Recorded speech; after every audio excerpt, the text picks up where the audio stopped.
For this easy and inexpensive project, I'm using a bowl that I purchased at Dollar Tree.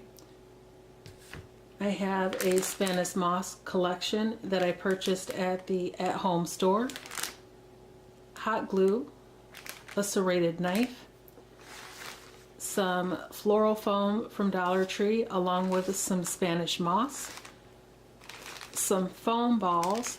These are an assortment of sizes. I also have some faux florals that I hauled in a previous video, and I'll link that above.